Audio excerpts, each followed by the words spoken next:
Syukur alhamdulillah senantiasa kita panjatkan kehadiran Allah Subhanahu wa taala, Tuhan yang Maha Esa. Kita masih diberi kesehatan, kekuatan sehingga kita dapat melaksanakan tugas kita pada hari ini, sekaligus tugas ibadah pada bulan Ramadan pada tahun 2021 ini. Kita Kementerian Agama ingin meningkatkan amal ibadah dan sekaligus bersilaturahim yang kali ini kita mengikutkan seluruh kekuatan ataupun jajaran di lingkungan Kementerian Agama. Selawat meramaikan salam marilah senantiasa kita hadiahkan kepada junjungan yang besar Muhammad Rasulullah SAW. Allahumma sholli wa sallim wa barik. Bapak Ibu yang kami hormati, dalam bulan Ramadan ini kita melaksanakan tadarus, kemudian seminggu 2 kali kita akan melaksanakan tausiah atau bimbingan rohani yang akan disampaikan oleh teman-teman kita yang telah ditunjuk. Tentunya nanti untuk yang pertama kali ini kita mintakan kepada Bapak Kepala Kantor untuk memberikan tausiah kepada kita bersama, dan untuk selanjutnya nanti akan menyusul tugas-tugas kepada kita sekalian. Baik, untuk menghemat waktu kita, marilah kita buka pengajian ini dengan lafaz basmalah. Bismillahirrahmanirrahim. Kepada Bapak Pangkat Kemenang kita persilakan dan sekalian. Assalamualaikum warahmatullahi wabarakatuh. Bismillahirrahmanirrahim. Alhamdulillahirabbil alamin. Wassalatu wassalamu ala asyrafil anbiya'i wal mursalin wa ala alihi wa ashabihi ajmain. Amma ba'd, yang kita hormati Bapak-bapak seluruh jabat struktural dan fungsional yang berhadir, saya kira banyak. Ada Pak Kasih Dimas, ini ada tamu kehormatan kita, ya kan, Pak Ronald Gaul. Beliau ingin menunjukkan bahwa dia seorang yang moderat, ya, dalam konteks moderasi beragama. Kemudian Pak Kakua yang hadir, mungkin yang lainnya masih menjadi narasumber juga di tempat yang berbeda. Kemudian Pak Kepala Madrasah MTSN, kemudian Min juga, ya, masih harap Bapak Wakil Tuhan pengawas yang hadir juga ada beberapa, saya kira luar biasa. Kemudian para ASN yang kami banggakan, ada Syekhul Akbar Kiai Qaimah, ibu-ibu yang kita muliakan, Bapak Ibu hadirin dan hadirat yang dirahmati Allah Subhanahu wa taala. Mari kita menyerahkan diri kepada Allah Subhanahu wa taala. Mudah-mudahan apa yang kita ikhtiarkan, apa yang kita lakukan adalah merupakan pembuktian bahwa kita masih mengakui Allah Subhanahu wa taala sebagai Tuhan kita, dan kita tentunya masih berharap banyak kepada Allah agar segala bentuk nikmatnya dicurahkan kepada kita semua. Dan kita tentu dituntut untuk berkomitmen, ya, meningkatkan amaliyah kita, menggunakan potensi kita, karena semua potensi itu tidak pernah terlepas dari nikmat Allah Subhanahu wa taala. Kemudian salam dan salam tersampaikan kepada junjungan kita Nabi Muhammad SAW. Mudah-mudahan dengan nafas dan salawat yang kita sampaikan, Allahumma sholli ala Muhammad wa ala ali Muhammad, kita akan mendapat syafaatnya di hari pertemuan kelak. Bapak Ibu yang saya hormati, kita saya kira tidak lama-lama karena kita akan melanjutkan rapat, ya, sosialisasi hasil Rakernas Kementerian Agama tahun 2021 kemarin. Jadi oleh karena itu nanti Pak kasih Pak di WA balik kuah-kuah itu supaya yang belum hadir segera hadir, karena saya kira itu sangat penting nanti. Mungkin kalau tausiah pengajian ini relatif ya, mungkin mereka juga sudah punya kapasitas yang memadai itu ya, bahkan ada tugas-tugas keumatan dalam rangka Ramadan yang kita muliakan ini. Bapak Ibu yang saya hormati, saya hanya ingin bersama-sama dengan kita menganalisa, mengkaji kembali ayat-ayat mengenai puasa di bulan Ramadan ini. Saya kira kita hampir semua hafal surah Al-Baqarah ini ya. Sejatinya memang dalam surah Al-Baqarah ini yang mengatur tentang puasa itu tidak hanya surah Al-Baqarah 183, tapi orang selalu kalau ceramah tentang puasa ya, mensetir ayat ini dan memahaminya secara tunggal. Bismillahirrahmanirrahim. Ya ayyuhalladzina amanu kutiba alaikumusiyam kama kutiba alal ladzina min qablikum la'allakum tattaqun. Jadi kemana-mana kalau menyampaikan tentang puasa ini, ayat ini menjadi rujukan, menjadi dasar, tetapi tunggal dalam pemahaman. Sesungguhnya kalau kita ingin bicara soal penafsiran pemahaman ayat Al-Quran, bahwa ada statement yang mengatakan Al-Quran itu yafsiru ba'daha ba'dan. Jadi ayat-ayat Al-Quran itu menafsirkan ayat-ayat sendiri. Artinya tidak bisa tunggal kita memahami makna ayat Al-Quran itu tanpa mengkaitkannya dengan ayat yang lain.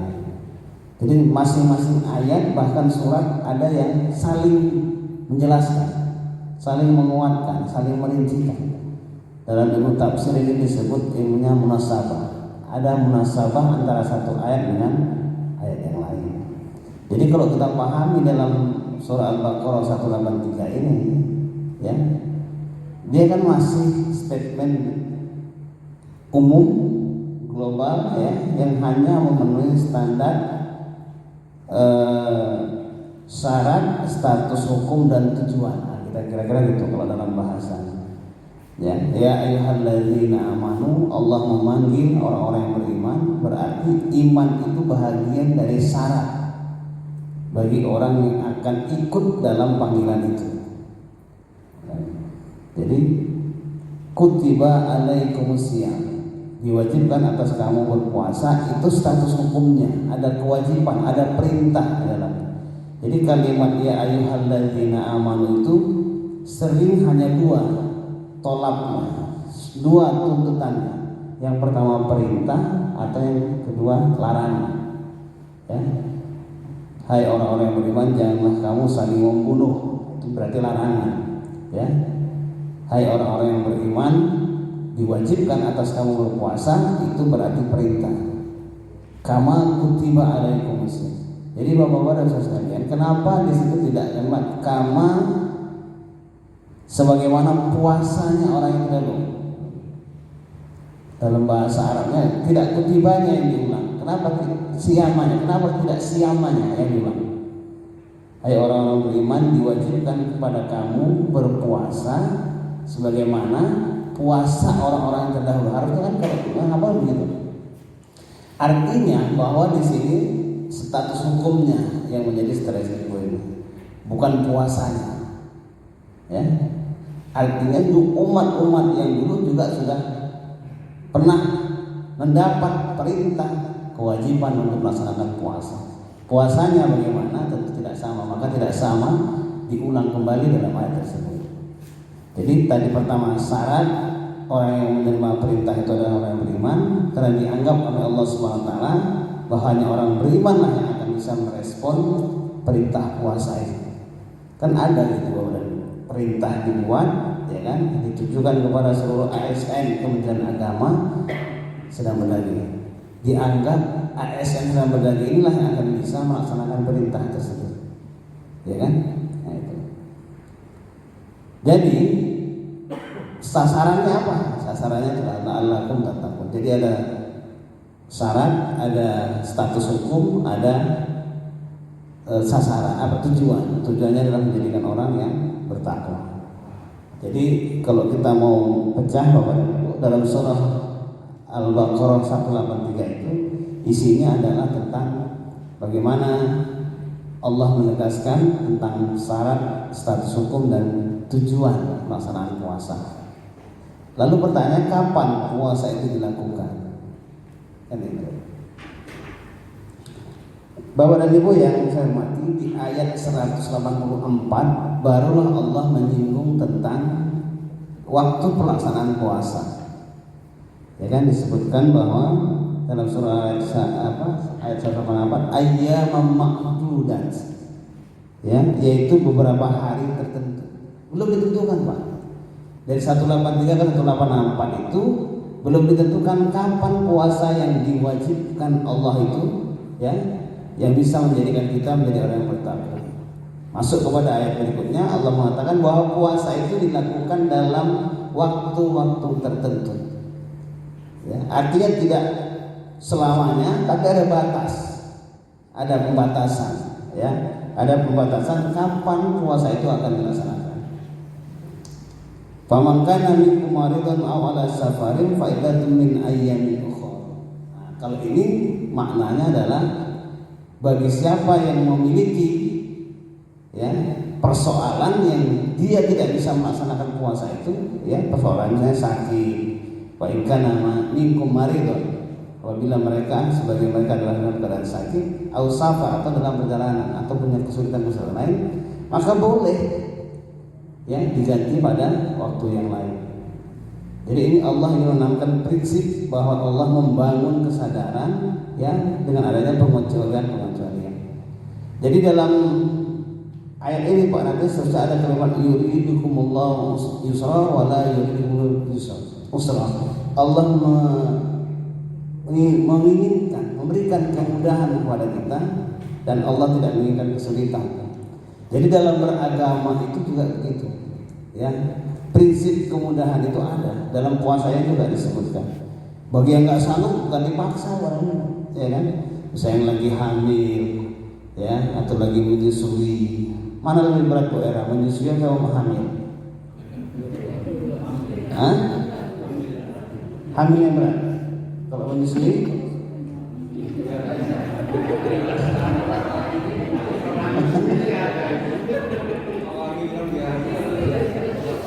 Iya, Bu, ya.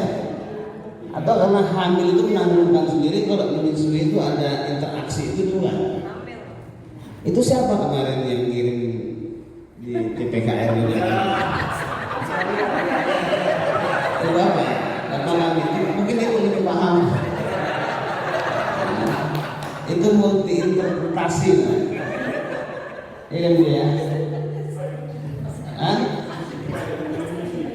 Awalnya positif, ya kan? Tapi belakangan ada apa juga, ya kan? Nah, jadi Allah memberikan pengecualian bagi orang yang memiliki masalah, ya, yang tidak memungkinkan untuk melaksanakan kewajiban itu. Allah memberikan jalan lain, ya, tetapi tetap ada penugasan, ya. Kalau nggak bisa, yang pertama itu mengganti di hari yang lain, ya. Nggak sanggup juga maka dia bayar fidyah. Tapi harus ada kompensasi ketika kita dianggap lalai, dianggap tidak melaksanakan perintah Allah, tidak melaksanakan kewajiban-kewajiban. Jadi ini semuanya hal yang lumrah sebenarnya dalam kehidupan kita pun sebenarnya kan begitu. Ya, apalagi dalam soal kita melaksanakan tugas-tugas kita di Kementerian Agama ini. Ya, bagi yang ada perintah, kalau tidak dikerjakan, ya itu dia harus ada vonis, ada, bagi yang mengerjakan ada reward. Jadi begitu. Walaupun sebenarnya, ya, prinsip-prinsip memudahkan itu harus selalu kita utamakan. Jangan menyusahkan, jangan menyulitkan orang lain. Karena kita meyakini kalau kita memudahkan urusan orang lain, Allah akan memberikan kemudahan kepada kita. Jadi Bapak dan Ibu yang saya hormati, di dalam ayat 188 itu ada beberapa hal, ya. Yang pertama, bahwa Allah belum menentukan kapan sebenarnya puasa itu dilaksanakan. tapi Allah hanya mengatakan bahwa puasa ini dilakukan pada masa-masa tertentu, tidak selamanya. Kemudian setelah itu Allah juga menjelaskan, ya, bagi orang yang mulai memiliki problem, maka ada hal-hal yang harus dilakukan sebagai pengganti, ya, kewajiban itu yang diwajibkan kepada mereka. Kemudian di dalam ayat berikutnya baru Allah menyebutkan syahrul Ramadan allazi unzila fihil Quran. Disitulah Bapak dan Ibu dipahami bahwa puasa yang diwajibkan itu adalah puasa yang dilaksanakan di bulan Ramadan. Ya. Kenapa di situ juga disebutkan allazi unzila fihil Quran hudal linnasi wa bayyinatin minal huda wal furqan. Karena kita Bapak dan Ibu harus mengacu persoalan ini kepada Al-Quran. Saya sering bilang, ya, dalam beragama ini sebenarnya sumber utama kita adalah Al-Quran. Ya, hadis, sunnah itu adalah sumber kedua yang sifatnya tidak utama. Jadi kalau ada orang yang lebih dia taat memahami hadis ketimbang dia memahami Al-Quran, itu bisa keliru. Ya, hadis itu banyak jumlahnya dan banyak kategorinya. Ada yang hadisnya mutawatir, ada yang hadisnya masyhur, ada yang hasan, ada yang dhaif, ada yang macam-macam. Ya, dan banyak cerita-cerita itu yang bukan hadis tapi dipahami sebagai hadis. Maka sebenarnya untuk menguji kebenaran hadis itu adalah nyambung gak dengan semangat Al-Quran, itu saja. Tapi kalau ada Al-Quran yang diterjemahkan malah melebar dengan pendukungnya hadis yang bisa menyesatkan, itulah yang harus kita mawas diri kepadanya. Ya, jadi kenapa soal puasa ini minim persoalan khilafiyah. Berbeda dengan sholat. Kalau sholat, aqimus sholat wa atuz zakah warka'u ma'aruki. Laksanakan sholat, bayar zakat, rukuklah kamu beserta orang-orang yang rukuk. Kayak mana cara sholatnya? Enggak diatur Pak dalam Al-Quran. Maka dalam hadis disebutkan shollu kama ra'aitumuni usolli. Sholatlah kamu sebagai mana kamu melihat Nabi sholat. Nah, melihat ini bisa macam-macam. Ya kan? Hari ini yang melihat saya sholat itu Bu Era, ya kan, bersama Pak Kasih. Nanti malam pula Pak Kasih nggak ikut, bikinnya berdua pula sholat ya. Besok yang melihat saya sholat lain lagi, mungkin Pak Koimah dengan Santi, ya kan, atau mungkin lusa yang melihat saya Pak Dharma dengan yang lain, atau yang melihatnya berbeda, dengan penglihatan yang berbeda dan pada waktu dan masa yang berbeda. Bisa saja orang menafsirkan yang berbeda. Nah, jadi berbeda dengan puasa. Puasa jelas Pak dalam Al-Quran. Makanya memahami puasa ini harus dia mulai dari 183 sampai 188. Runtut ya kan? Karena diatur.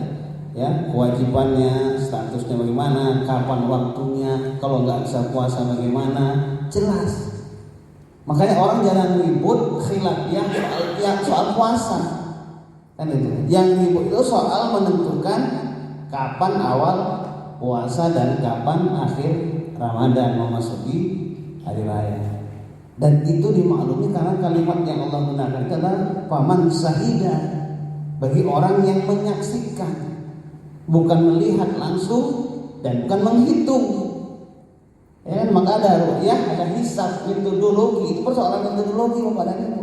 Jadi kalau ada orang yang berkelahi sampai tidak bercakapan, bahkan sampai mengkafirkan hanya gara metodologi, ini yang rusak kita beragama. Padahal Allah dalam Al-Quran mengatakan faman syahida minkum, barang siapa yang menyaksikan itu bisa melihat, bisa mendengar secara langsung. Tidak kita melihat, tapi ada orang lain juga yang melihat dan kita bisa yakini apa yang dilihat oleh orang lain. Kan itu. Nah, jadi ini persoalan-persoalan yang menjadi kadang-kadang hanya perdebatan saja. Ya, tapi kalau soal puasanya bagaimana? Ya, rumusannya jelas. Puasa itu adalah menahan diri dari sejak waktu fajar sampai terbenam matahari. Tidak ada yang Khilafiyah, Muhammadiyah nggak bilang enggak lah, masih jam 5 udah boleh. Kan itu. Nggak sampai begitu khilafiyahnya, perbedaan-perbedaannya. Kenapa? Al-Quran sudah secara jelas merinci, ya, bagaimana sebenarnya puasa yang diwajibkan oleh Allah Subhanahu Wa Taala. Bapak dan Ibu yang saya hormati, sekali lagi saya ingin menyampaikan, nanti kalau kita baca ini kalimat-kalimat Al-Quran ini dari 183 sampai 188, ada yang paling penting bagi kita. Yang pertama bahwa prinsip, ya, Allah tidak menyulitkan, bahkan Allah memberikan kemudahan-kemudahan bagi kita dalam beribadah, terutama dalam hal puasa. Yang paling patennya lagi di ayat terakhir, Bapak dan Ibu, ya. Yang 187, uhilla lakum lailatas siyami rafasu ila nisaikum hunna libasul lakum wa antum libasul lahum. Ini luar biasa ini, ya. Allah membolehkan orang yang berpuasa itu pada malam bulan Ramadan itu untuk melakukan hubungan suami istri. Karena Allah tahu, jangankan sebulan, ya kan? Kalau seminggu aja pun, wah ini bisa gawat pertahanan. Maka Allah memahami sejatinya bagaimana hamba-hamba. Maka seharusnya kewajiban kita pula memahami sebenarnya apa keinginan dan perintah Tuhan. Ya.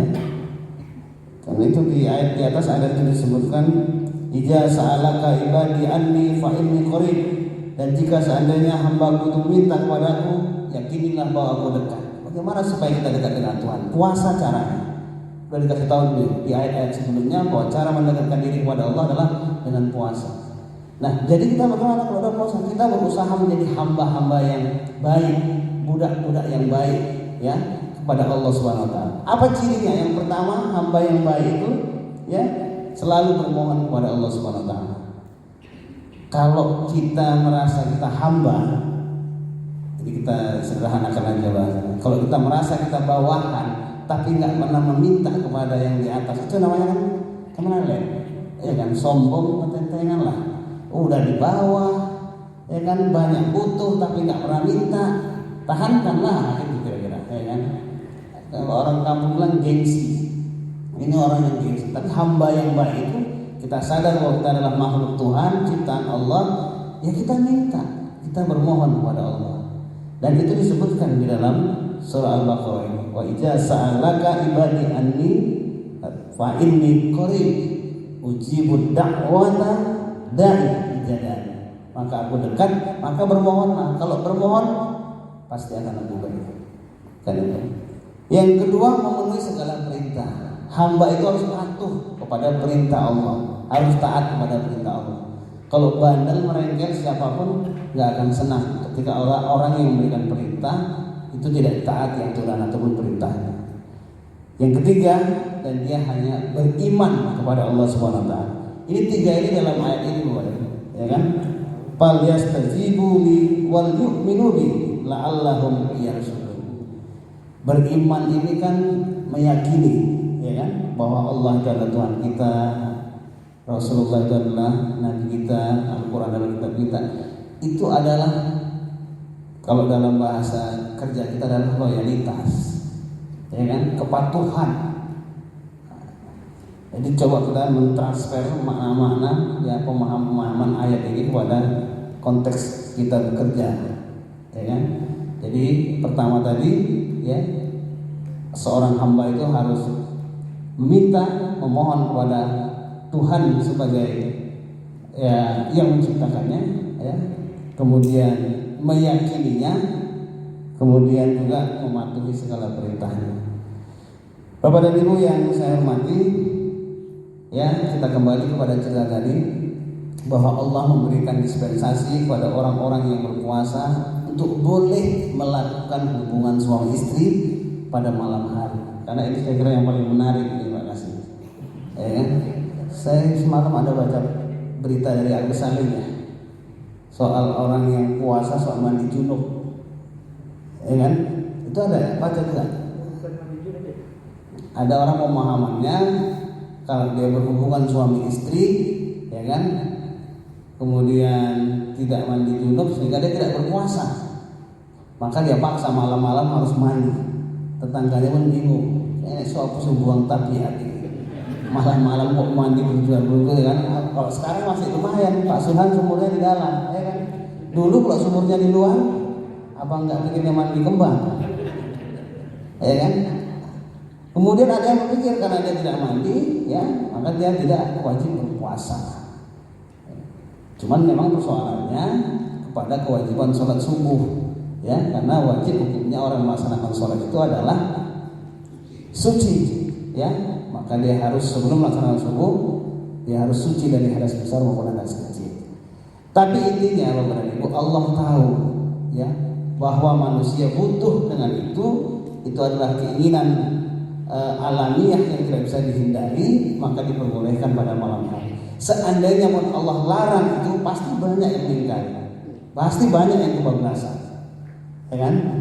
Tunjuk tanganlah, amit lagi kalian nggak sanggup lagi, nah, itu kira-kira angkat bendera, ya. Maka Allah beri kesempatan itu di malam masa-masa bulan Ramadan diperbolehkan untuk melakukan hubungan suami istri. Begitulah Allah memahami hamba-hambanya, ya.